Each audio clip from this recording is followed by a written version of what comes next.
कहाँ से आए हैं? मैं लखनऊ से आया हूँ और आज़ाद समाज पार्टी का प्रदेश प्रवक्ता भी हूँ और पूर्वोत्तर भारत निर्माण संघ का राष्ट्रीय संयोजक भी हूँ। किस लिए आए हैं? मैं यहाँ पर सोनम वांगचुक जी के जो अनशन है और उनके जो मुद्दे पे उनको समर्थन देने आया हूँ। और चूंकि उनसे पहले हम वो था जब लद्दाख में अनशन हुआ था तो जो लद्दाख की जो 6वीं अनुसूची की बात चल रही थी तो हम उसके समर्थन में हैं। तो वहाँ नहीं जा पाए तो चूंकि यहाँ पर उनका आंदोलन चल रहा है तो फुल सपोर्ट इनको देने आए। छात्रों के क्या क्या मुद्दे हैं? एक तो नीट के ऊपर है और क्या क्या यहाँ पे? देखिए नीट का तो मुद्दा है, लेकिन आप अगर देखेंगे तो सारे प्रदेशों में किसी न किसी रूम में पेपर लीक हो रहे हैं। अब बच्चा तैयारी करता है, चाहे वो सिविल की हो चाहे छोटे में कोई से एग्ज़ाम हो, और उसके बाद पेपर आउट हो जाता है तो पूरी साल और की जो मेहनत है वो बेकार जाती है और निराशा होती है। और करप्ट लोग जो होते हैं वो बैकडोर से एंट्री कर जाते हैं। तो इन बच्चों का जो मुद्दा है वो तो एक्यूरेट सही है और सरकार को तुरंत इसमें बड़ी कार्रवाई करनी चाहिए। और ये जो भ्रष्ट जो तंत्र जो बन गया है और इसे अभियान चलाकर खत्म किया जाना चाहिए। और इसमें सरकार जो है और जैसे अभी सूचना मिल रही है मुझे ऐसा लग रहा है कि इसमें सरकार के कुछ लोग जरूर शामिल हैं। बिना मिली भगत के इतने पेपर लगातार लीक नहीं हो सकते। मध्य प्रदेश में व्यापम देख लीजिए, उत्तर प्रदेश में तो आरओ का आउट कई बार हो चुका है। और जबकि आयोग बोल रहा था कि स्वच्छतापूर्ण परीक्षा हुई है, बच्चों ने दिया कि ये पेपर आउट हुआ है। अब ये कितना बड़ा मुद्दा है, तो इस पे हम लोगों ने समर्थन देने आए और ये बच्चों का बिल्कुल राइट है। ये क्या लगता है इस्तीफा हो जाएगा? क्योंकि अब तो मानसून सत्र आ गया है। देखिए इस्तीफा हो नहीं जाएगा।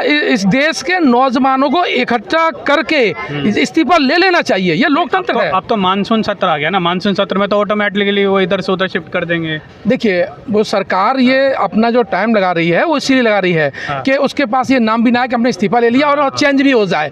लेकिन सच्चाई ये है कि एथेनॉल और यहाँ के मुद्दे से सरकार बैक फुट पर है। ये बिल्कुल है। और ये जो मंथन चल रहा है लगातार ना, और जो राम मंदिर का जो चंदा चोरी का आ गया ना, इसने और इस आंदोलन को तेजी दी है। और ये लोग चर्चा कर रहे हैं। मैं यूपी के ग्रामीण पृष्ठभूमि में आता हूँ, वहाँ पर चर्चा है। अगर सोनम सर की चर्चा लद्दाख वाले में तो इतनी नहीं थी, लेकिन अब जब से दिल्ली में बैठे नीट वाले मुद्दे बैठे, गाँव में चर्चा है। तो ऐसा थोड़ी कि सरकार के पास सूचना नहीं है और वो इसको नहीं रीड कर रही है, वो रीड कर रही है। अब वो मानसून सत्र में वो साइड बदल करके चेंज करेगी वो।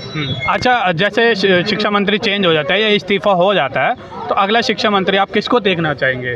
नहीं देखिए, पहली बार शिक्षा मंत्री का इस्तीफा हो, उसमें कड़ी कार्रवाई हो। ये नहीं इस्तीफा देना ही कोई थोड़ा ही है। वो आएगा दूसरा भ्रष्टाएगा। ये जो नेक्सस बन गया हुआ है अब वो टूटना चाहिए और इस्तीफा के साथ कार्रवाई होनी चाहिए। और जो नया व्यक्ति आए एक प्रोटोकॉल तैयार करे कि मुझे 6 महीने के अंदर वो सिस्टम डेवलप करना है और जितने भी आज इस देश में पेपर आउट हुए हैं उनको जेल में भेजना पड़ेगा जिन्होंने किया है। तब वो शिक्षा मंत्री का पहला कार्रवाई होना चाहिए।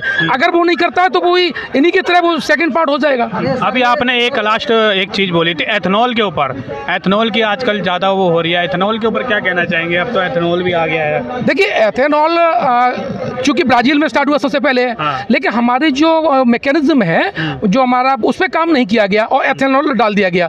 मतलब जो ऑटोमोबाइल इंडस्ट्री पर जो काम करना चाहिए थे बिना उसमें रिफॉर्म किए आपने डाल दिया, तो जो प्रॉब्लम दिखाई दे रही हैं। लेकिन जो देखिए मैंने कहा था कि मैं जिस पृष्ठभूमि से आता हूँ वहाँ पर क्या चल रहा है। एक तो एथेनॉल की तो एक जायज़ प्रॉब्लम है, ये वो टेक्निकल प्रॉब्लम भी है। लेकिन जो पेट्रोल जो माफिया है ना, जो पेट्रोल पंप हैं वो सीधा ही तेल उसमें डाल दे रहे हैं, वो कर रहे हैं। तो ये जो समस्या है वो और ज़्यादा बढ़ गई है। मतलब जो छोटे छोटे पेट्रोल पंप है वो सीधा तेल उसमें जूस मिला करके डाल दे, रिकॉर्डेड है पूरा हुई है। अच्छा। तो उससे और समस्या ज़्यादा हो गई है। तो ये हमारा जो एथेनॉल का जो रिफॉर्म है वो आना चाहिए। लेकिन ऑटोमोबाइल इंडस्ट्री को सुधारे बिना आप कर रहे हैं तो ये सरकार के मुझे लगता है कि दूरगामी सोच नहीं है। अभी तो मीटिंग भी हुई थी एथेनॉल के ऊपर, कोई भी सरकार का मंत्री नहीं आया। सारे के सारे जितने भी तो ऑटोमोबाइल के ये सारे देखिए एथेनॉल गडकरी और ये पूरी है। और इसमें कांग्रेस हो चाहे बीजेपी हो, सबके नेताओं के तो महाराष्ट्र में कंपनियां ही हैं, वो क्यों आएंगे इधर से? ये मुद्दा बनेगा ही नहीं। इसमें तो आप राहुल गांधी जी देख लीजिए, फ्रंट पे वो भी नहीं लड़ेंगे। क्यों? क्योंकि उनके पार्टी की सपोर्ट करने वाले वही लोग हैं। तो महाराष्ट्र चूंकि कंपनियों के मामले में टॉप पे आता है और सभी पार्टियों की जो कंपनियां हैं वो वहाँ पर हैं, तो एथेनॉल मुद्दा उतना बड़ा मुद्दा नहीं बनेगा। हाँ, ये मुद्दा इसलिए बनना है कि जनता उठा रही है, वरना ये मुद्दा नहीं बनता। एक लास्ट क्वेश्चन, लोग कह रहे हैं कि यहाँ पे जो है JNU के छात्र आए हुए हैं, लोकल जो भी छात्र है वो यहाँ पे नहीं है, जैसे दिल्ली का छात्र, तो वो उनको आप क्या मैसेज देना चाहेंगे दिल्ली के छात्र को? देखिए आपने बिल्कुल सही पूछा, मैसेज क्या होना चाहिए। पहली बात है कि पहले मैं महिलाओं से कहना चाहता हूँ, बेटियों से कह देना चाहता हूँ, आप करवा चौथ पर पूरे एक दिन बिल्कुल पानी नहीं पाते हो और आपकी शिक्षा, आपके बच्चों की पीढ़ियों की बात करें, आप जहाँ भी हैं वहाँ प्रतीकात्मक अनशन कर सकते हैं। पहली बात तो उन महिलाओं बेटियों से कह देता हूँ कि आधी आबादी के बिना ये आंदोलन सफल नहीं होगा, उनकी प्रत्यक्ष भागीदारी इसमें चाहिए। दूसरा, छात्र चाहे JNU का हो चाहे देश के किसी भी यूनिवर्सिटी का हो, ये उनके भविष्य का मामला है। जहाँ भी हैं वहाँ रह करके अनशन करिए। जैसे मैं यहाँ से जब लौटूंगा तो अब ये आंदोलन आपका लखनऊ में स्टार्ट होगा। मैं इसीलिए यहाँ पर मिलने भी आया था, क्या रूपरेखा है, तो वहाँ पर इसको एक रूप दे करके वहाँ भी स्टार्ट कराया जाए। और जिले लेवल पर भी जो भी छात्र संगठन है, जो छोटे मोटे संगठन हैं, वो इसको फैलाएं। ये सभी छात्रों की जिम्मेदारी है।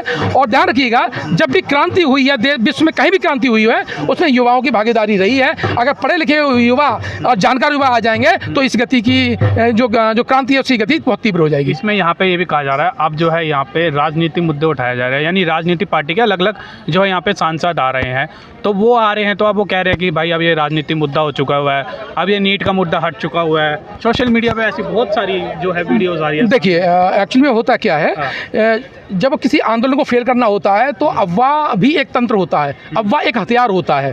दूसरा, कन्फ्यूजन करना भी हथियार होता है। और उसमें नो डाउट, जब आपका आंदोलन शुरू हुआ है, शिक्षा से आंदोलन शुरू हुआ है, तो फिर जनता के और मुद्दे स्वतः जुड़ते चले जाते हैं, वो जायज़ मुद्दे होते हैं। उन्हीं को लेकर के लोग कहते हैं कि राजनीतिकरण हो रहा है। मुझे बताइए, राजनीति का मतलब है शासन की नीति है। अगर हम नीट की बात करेंगे, अगर हम अन्य मुद्दों की बात करेंगे तो कॉमन तो मुद्दे हैं ही है। हाँ, कोर मुद्दा हमारे छात्रों का, इसमें नो डाउट, और उसके केंद्र बिंदु में रहेंगे। लेकिन छात्र और उनसे परिवार संबंध सारे मुद्दे स्वतः ही उठते चले जाएंगे। अब आप देखिए, जब डॉक्टर अम्बेडकर ने महान सत्याग्रह किया था, गांधी जी ने आपका भारत छोड़ो आंदोलन किया था, फिर देखिए सारे मुद्दे चले ना पूरे देश में, चाहे वो इस देश में नेहरू हो, चाहे सुभाष चंद्र बोस हो, चाहे आपके डॉक्टर अम्बेडकर हो, फूले हो, सारे लोगों ने जो आंदोलन किए हैं कुछ कॉमन से स्टार्ट हुए हैं और वो विशाल धारा की हैं। इसकी तुलना ऐसे कर सकते हैं कि गंगा जब बहती है गंगोत्री से तो बूंद बूंद टपकती है, लेकिन जब गिरती है पश्चिम बंगाल में तो विशाल सागर के साथ गिरती है। इस आंदोलन को ये तरीके से समझना चाहिए। वेरी गुड, बहुत बढ़िया। धन्यवाद। मैं बोलना चाहता हूँ राजनीति पे। आ जाओ।